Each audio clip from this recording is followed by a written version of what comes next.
zele bongi makasi. Et puis c'est mon mutima. Nde osala musala na lelo komi na pepele. Na pepele c'est-à-dire sona oleka eko zaneti voiture mo sona otindika. Donc mbangu. Mbangu fo.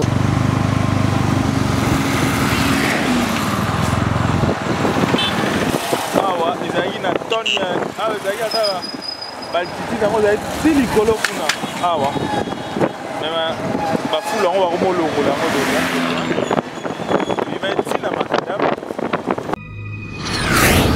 Vision Plus TV, l'excellence et la rapidité. Mesdames et messieurs, bonjour et bienvenue dans l'émission Oyo, l'œil du peuple. C'est une nouvelle émission auto-concevoir pour nous permettre bino Congolais et biso Congolais dans l'ensemble. Tomeka komona boni Kinshasa lelo e kokende. C'est vrai que le 5e président de la République démocratique du Congo, le chef de l'État, son Excellence Félix Antoine Tshisekedi Tshilombo, a salaki bongo ba promesse, a prometaki, a lobaki makambo, et sikoyo ba action komi ko salema siko il faut komeka. C'est vrai que bato mususu bazali libanda ya Congo ba lingi koyeba eloko nini ko salema. Est-ce que azo respecter makambo a prometaki, est-ce que azali ko respecter? C'est voilà pourquoi to kozala bongo lisu ya peuple pona komeka kotala boni makambo ko tala mbola, boni makambo ko salema na Kinshasa, boni makambo ko salema na Congo, boni makambo ko salema na Kivu, ensemble la République démocratique du Congo, ndeto komeka kope sabino koyeba sabino boni Congo e kotambola lelo. Place Tozwami lelo awa na en direct à Kinshasa. Après quelques jours bongo il y a incident et salemaki awa, érosion et salaki awa. C'est vrai, l'avenue au Bozali Komona au Macadam au Bozali Komona aujourd'hui asphalté au Bozali ko permettre bato déjà batambola lelo à quelques jours. Et qui bongo Macadam moko kokaki ko permettre lisusu bato batambola te awa tozali na national numéro 1 Ozali route Matadi bongo ezali la grande avenue Ozali grande artère plutôt Ozali ko relier ba province Ozali ba Congo intérieur na Seboye ti na Kinshasa ezali route moko ezali vraiment stratégique ezali commercial parce que boyebi ebele biloko mingi utaka na intérieur et les na nzela oyo et nzela otango ekatanaki ezalaki vraiment choc ya monene ezalaki choc monene pona d'abord commerce ya mboka na biso ba fufu utaka na ba Congo ba biloko mususu utaka na ba Congo et pénalisaki bongo bandako mususu pe ezalaki bongo victime mais lelo tomoni a venir yango bato bakomi koleka nani nyonso komi koleka transport ezongi nyonso ezongi kotoyo et c'est vrai bozali komona érosion ngonde tiki bindelo koto tiki ba trace mususu tokomeka pe kolobisa ba congolais ba bénéficiaire ya mosala oyo chef de l'état sali kotoyo dans peu de jours tokomeka kolobisa ba congolais ndeko okoki koloba bonjour. Oui, bonjour. De quoi on dit Koto? La vente du Koto juste quelque part, 3e parcelle. Alors, Lelo d'abord, à quelques jours, il y a Makambo et Komela Kibino, érosion et Komela Kibino. Lelo au Mouni Ango d'abord, Boni, Nzela Basali Moussala. Bon, Nzela Basali bien parce que Kundi érosion, jusqu'à présent, tout le monde a quand même mis tout Koleka dans deux bandes d'union. Donc, tout le monde parce que mis tout Zoleka.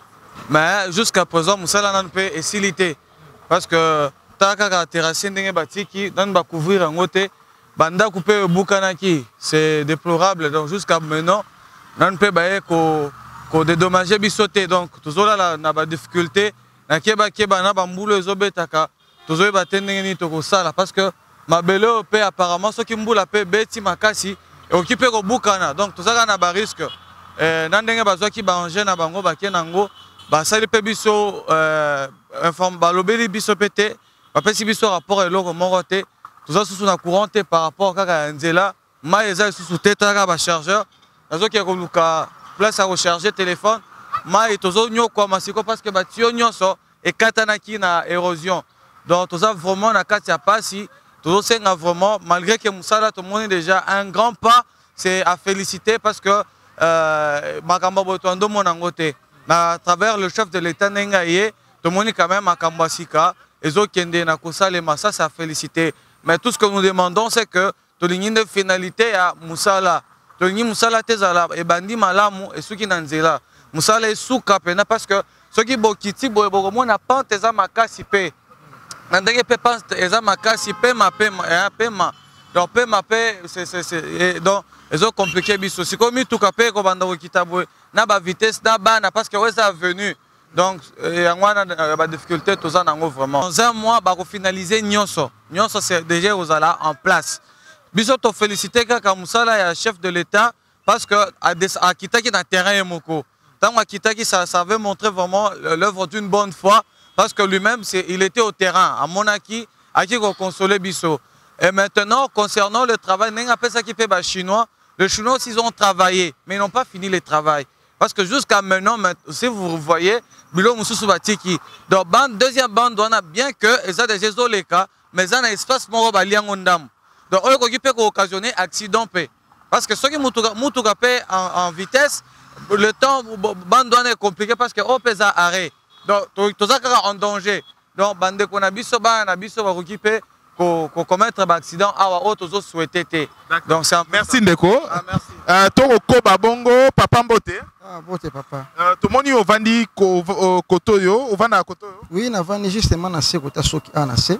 lelo après quelques jours il y a un accident et nani incident beaucoup connaître qui érosion et salama kotoyo oyo salaki passe pe na bato ebele voire même le chef de l'état emoko akita qui en personne awa à quelques jours na misalo ko salema awa yo impression nos ali boni Bon, impression na ngezali to sepeli mingi d'abord na après na chef de l'état na eloko asali aye ko kundela biso érosion mais il y a pas ces apena makasi po soko kitika ka venu o na sebo o pesu o courbe boy toza na érosion moko ya munene eza mibale to misato ya minene bon alors bango basali musala o eumeli bane bele donc e banda déjà liboso et salami ya mibale e ko sala ya misato donc soki kutani quartier kufi donc c'est pas une idée à chef de l'état nenga eko kunda place au mais qui poste na biso il faut que ça la terrasse o eko zo mai et memango tikuna na sena ntwangi na mai place elekela kuna mais ndenge bango basali bo eza bien mais eza pe moi mabe pour soki mai ye ekokita ekesala pe kitoko te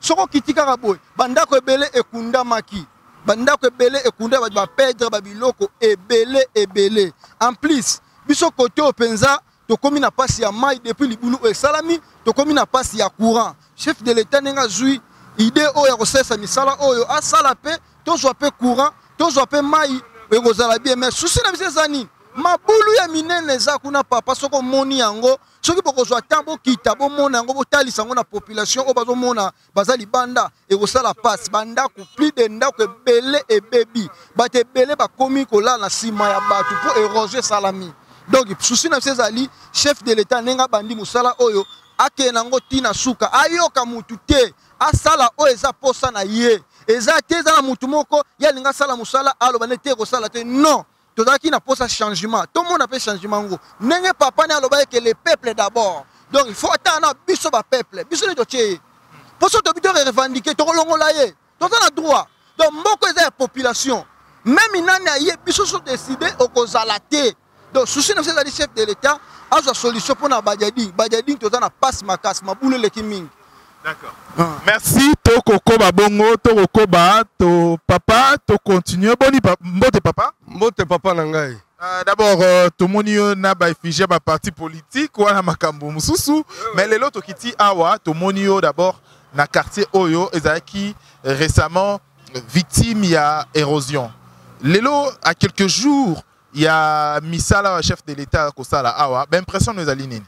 Papa, na pêche d'abord merci mingi lokola otoninga ye obandil nano yo ye makambo politique mais lokola moni wana tata soki a Monique mwana soka Monique tata na ye akangama ki azako bima eza esengo Monique ngana zeli président fédéral la démocratie chrétienne a Jomi Ndongala lokola moni na lati boye na zeli cadre ya démocratie chrétienne c'est dire que président national ya démocratie chrétienne Jomi Ndongala azako bima lelo na prison ne yango no moni esengo na lati na équipe nanga tala bato ebele kuna tozo kende kuna poto ngro miseye mais loko tuningai eze esengo monene topesi merci mingi na papa président de la République le président Félix Antoine Tshisekedi Tshilombo omoni bino moko parce que changement balobaka na devise peuple d'abord apesi nano priorité na peuple tala esika oyo ezaki esika ya kotala te ezaki esika ya kotelema te ezaki esika ya érosion moko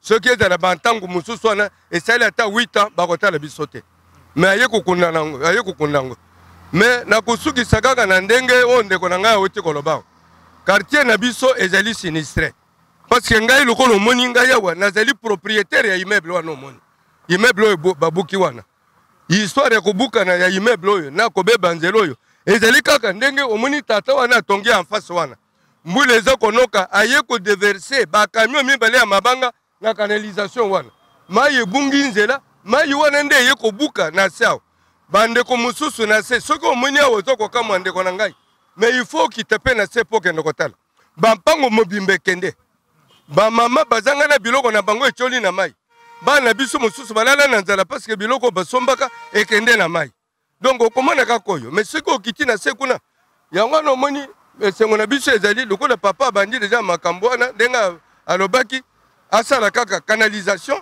na kaka kanali yango moko te etelema esika te parce que biso mpe toyebisaki eke papa soki tomoni basociété oyo botendaka batelemi quelque part tokoya koalerte yo lisusu mpo tolaki soki mosala wana esili te mpo posa na biso efo kanale emema mai oyo ti na rivière kalamu parce que soki mai etelemi na nzela ekozala mpasi epuis eloko moko nazoyebisa yo na quartier na biso oyo baérosion 8 mobimba eza kosedeklare abundila biso eloko wana parce que priorité ezali peuple d'abord peuple nde babiso oyo omoni awa bato na se awa balopango ekende bamama biloko kolia ekende population mosusu okomona toza kobimisa bamama mosusu tolongoli na bana tolongoli batole mpo tobimisa bato na mai oyo eyaki awa yango wana toza kobenda lisusu kosenga epa papa président lukula aseli deja oyo ya monene boye asala biso oyo etikali wana toyebi ke tomeki kotuna na bato oyo balobi ke no urgence moko eza nano mais toza na espoir ke makambo papa alobaki ye lokola aza koloba vérité ekosalama ebongo bato misusu bakobenga ye moto ya maloba l'homme ya parole parce que aprometaki ya sali yango nous allons descendre sur terrain na ba zone mususu également pona komona boni musala ekosalema awa na mboka ya Kinshasa na ba zone mususu parce que il faut koloba au-delà ya makambo mususu ezali ko toucher ba parcelle ezali ko toucher Kinshasa ekoma solo Kinshasa ekoma solo moko André Kimbuta l'ancien gouverneur ya Kinshasa aboma Kinshasa na solo de to banda kolobango depuis toujours et Kinshasa ekomi kokoma maleme kokoma redoré ba zone mususu ezali solo moko koki kotel mata 2 minutes te. Tout à l'heure, tu na zone mususu ezali côté à Sayo, avenue ezali pe impraticable. Pas seulement parce que Banzela est koufi, mais également Kimbuta comme ça qui a un fief moko ya solo terrible au Kokate. Donc, na avenue Sayo côté le matin 30 secondes Kimbuta a commis ça en solo moko na habité, mais lelo qui place one au côté quand même au lieu na ope moi ma panayo. Au continuer, c'est la deuxième descente autre sala tout à l'heure sur Vision Plus TV. L'œil du peuple est une émission qui permet à Bino non seulement boye ba makamonde et kotambola, to dénoncer pe aux alliés Yamabe, to meka ko recadrer pe makambo aux alliés Yamalamu, mais également to tikala au cœur Yamakambo et Tali peuple. Deuxième descente sur terrain au Yabiso, Monsala Tobandi. L'œil, il y a peuple, l'œil, il y a peuple, l'œil du peuple, c'est la nouvelle émission Yabiso qui permet à Bino Boyeba, Boni Kongo Eko Kende, Boni Makambo Eko Tambola. En direct, il y a Kinshasa à Place Tozouami. À Place Tozouami, à Place Tozali, comme on a Ezali, avenue Sayo, côté à commune, il y a Kassavubu, avenue Sayo, Ezali, parmi avenue Ozalaki. Victime, hein, artère Ozaki, parmi artère Ozaki, victime, il y a mauvaise gestion, il y a André Kimbuta parmi gouverneur le plus incompétent au monde, au côté Ozaki tellement impossible Mouta Telema à se tenir pendant 2 minutes, quelques secondes, awa, parce que Ezalaki n'a pas ngomba salité, Ezalaki juste de l'autre côté, mais aujourd'hui, parce que le 5e président de la République, Félix-Antoine Tshisekedi, à Lobaki, Bonwa Rosala, à P. Akomi Kosala, a venu Oyo, Batonio So Bazala na Kinshasa, il y a quelques mois et quelques jours, Avenue Oyo, ezalaki avenue moko voiture okoki oleka kote ote. Donc ba boulou ezalaki awa okondimate. Avenue Makadam ezalaki awa ezalaki tellement impraticable. Ezalaki eloko moko okoki otambola kutute. Solo en dehors ya kozala solo kote opembeni okoki sa pe émission kote ote, mais au-delà na yango aujourd'hui avenue Oyo Eza réhabilité avenue Oyo babongisi yango Makadam ekomi praticable borobona bongo bilili awa ndenge nini ezali babongisi yango et en plus eloko ezali ya malamu mingi ezali eloko ezali vraiment encourageant. Gouvernement va travailler na l'étranger va financer aux alliés main d'œuvre. Il y a Congolais d'abord, il faut que et OVD, hein, société à OVD et yango mutesali yango bato ya o basali musala yango ezali kaka ba Congolais à awa donc ezali kolongola pe to ya chômage ezali ko affaiblir vraiment to ya chômage o ezala ki na Kinshasa parce que bato mususu bazui musala à travers musala o ezwami et salemi awa et musalo et salemi na moins d'un mois, quelques semaines. C'est question juste de la volonté de tout le barabongo, la bonne volonté politique et ça là que mokili to ba population ba gouverner baza la bongo na malamu mingi ba vanda na kimia mingi omoni lelo ezali ba congolais comme tu basali nzela oyo et comme nzela moko très praticable orokyo banda de l'autre côté ndeko ya image orokyo zola biso kuna donc avenue Sayo ce qui est commis vraiment mobimba qui rouler à 120 à l'air ceux qui nzele za polele ceux qui n'ont pas rouler ndenge yo lingi ezate comme quelque part il faut réduire les boulots ezali non avenir est commis tellement praticable ndeko ko loba to poussa na vers yo yaka to lobi ça va congolais également on va faire parler tout le monde. Donc comprenez tout ça sur terrain, l'œil du peuple. Émission l'œil du peuple, l'issue à peuple et Mbote Ndeko. Mbote. Ndeko, d'abord Lelo, on les 40 là déjà depuis toujours. Bon, on a les cas, c'est-à-dire quoi, n'est zalak na ne comme si c'est-à-dire to sepeli mingi, ni pona différence côté zele bongi makasi. Et puis c'est mon amoutime. Nde osala musala na Lelo comme na pepele. Na pepele, c'est-à-dire sono les cas ego zaneti voiture mo sono otindika. Donc mbangu fo. Le président Oyo a initié le 5e président de la République a payé coup d'envoi pour la misala et bonga Kinshasa comme à Redoré. Bon net nenga bandibo. Bon nzamba peseka maela bandaka kondu biso aninga malamu. OK. Donc à part ça au Rokyo Lobanini, ça d'abord combien de temps awa nzela oyo tango le karango ça combien de temps o vandaraka bozara mabulo ezara na makamonyo so ezara rapé solo lisusu namba mini ya kibuka. Ah ezako umeli c'est-à-dire que c'est na aux avons 3 ans on a mon abonné côté on diffé ninde bongi boité. C'est-à-dire ça na on na mabe mabulu c'est-à-dire moi ko lekezate tu bana ko deve ne ko deve mais talaka ne bongi c'est-à-dire to komina kunzela ko lekaka kanzelo et c'est pelé ça biso fo na. Donc allez-y comprendre Olivier Azali à sala nani na musala ni na pusu donc voilà a commis à lobby ko mo le kalwa mutuka. Mutuka nesi mutuka. Nesi mutuka. Donc 100 francs. 100 francs vitesse fort. Donc et là on est Rokyo lobela bato nyonso o bakolanda yo par rapport ya makambo ekoleka siko na Kinshasa. Bon à part nga bon nazali kamoso akolobate. Nazali kamoso akolobate. Merci, allez-y comprendre, toko continuer, toko koba mbosala musala na biso. Ndeko, toko zoyo pe Mbote Ndeko. Bonjour papa. Comment on a ni? Comment on a Shada? Alors, Ndeko Shada, lelo d'abord aux ali au vandi pembeni awa, au vanda kotoyo. Oui, na vandi awa. Lelo d'abord aux ali parmi bateaux, bazali ko bénéficier pe na nzela oyo ndeko bongi sami awa boy. Impression nos amis. En tout cas, na CP makasi na musala au VDA sale biso parce que tu as une difficulté nzela. En tout cas, nzela qui m'a bé. Mais en tout cas, musala au VDA sali longona président na biso ya République démocratique du Congo. En tout cas, to pesi balongo na trop. Pour nzela o ya bon service ya sayo. En tout cas, to CP makasi. Mais loko na obeta CT, ngana za chauffeur. Nzela o eza bien, bien sûr. Mais problème to tikali nango awa parce que ndenge komi lisi boy. Il faut bâtir la biso ba dodan. Il faut bâtir la biso ba dodan parce que ndenge ba mitu rezo ya ba mbangu boye, ils ont la risque ya makasi. Virage o ezana bien te. Il faut dodan ezalo bien entre roulage mako hotel maka pona ko cadrer ba mitu rezo ya bonne parce que bana classe batanga na église ya Kimbangiste. Oui, justement ceux qui bâtir les biso ngo ezala bien parce que so bâtir biso dodan et kozala bien que biso mo pe ba chauffeur to ba que non doda ni wana eza pona ko arrêter vitesse ya mutuka. C'est ça justement souci na nga peneza on a to la ngo butu mo bima ko la mukana ngo pona doda na o ekotanzela. On ni rokyo na batoni on so ba olanda libanda ya mboka na biso pe Congo. Oh jusqu'à présent ba misusu pe ba koloba makambo nini ekoleka makambo zoleka bien te na Congo makambo nini ekoleka na Congo. Et là on ni rokyo ebisa bango. Base à la patient tout talendenge mokonzi akotambusa biso base à la précité misala nyonso ke na mbangu temba mako nyonso ke na malembe to bandenge nini oyo ko se évoluer mais na yebi ke no makambo ozala bien nzamba osonga makambo so simba na Congo.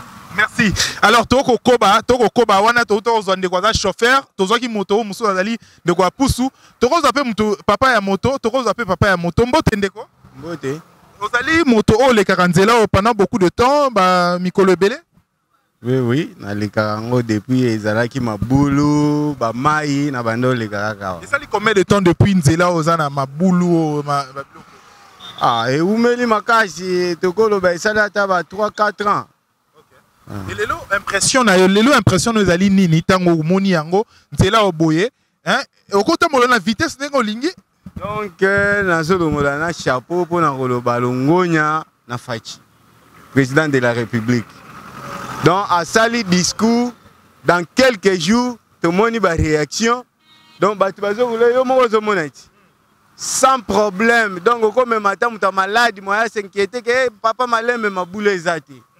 Donc, il est normal de se payer ma case. Je rappelle que Nzelo bon notamment la première vitesse mais na Simba frein car malembe ma frère ceux qui posent salaire soit au quoi ici client ou bien au tout mutu kabatu ba mine les autres panzana ba okanga yo mwinda mongo $50 donc ezaki pas si trop. Alors lelo on ni no kokyo lo bana ba to misusu ba kondima te d'abord musala ko sala na Congo awa ba misusu la diaspora ba mona okala musika ba est-ce que musala sala réellement au Congo te diaspora te ebi cause na bango ah bango bazan lika misusu eza caché na chima. Mais misale zo sama bakimbuta bazalaka ba fulu ezalaki awa ya kosakana te hein pendant 15 ans bango diaspora bazalaki wapi mais muto koti na pouvoir nano asali ata 5 mois était déjà ba réaction à boy lelo ma écoulé journée mobimba tisi ko ezo couler na ba robinet ba diaspora bango soki courant et bongi donc makambu tout eza en marche dans quelques mois biso l'œil du peuple to la pena bandeko mususu ya OVD o ya OVD toko solo la to ba boni Congo e kokende lelo Congo ya lelo Congo hier ezaki Congo ya Mobutu ezaki Congo ya Kasavubu et comme Congo ya Kabila les pères et lelo comme Congo ya Fachi. Donc voilà, donc au tala lelo Congo et lelo ezali boni. Vraiment l'œil du peuple les ali bon pour na royer ba makambo nini ekoleka na Congo boni makambo ekoleka na Congo parce que il faut qu'on teka pe image positive ya mboka na biso. Ezali vraiment pe malamu mingi. Soki makambo ekosala malamu, il faut qu'on teka pe ya malamu. Ezali ka te ko tozara toujours na ba négatif, tozara toujours na ba makambo ezali vraiment extrême, mais il faut qu'on me ramener aussi eloko ezali bongo na bo solo na bo sembo na mboka. Donc toko koba.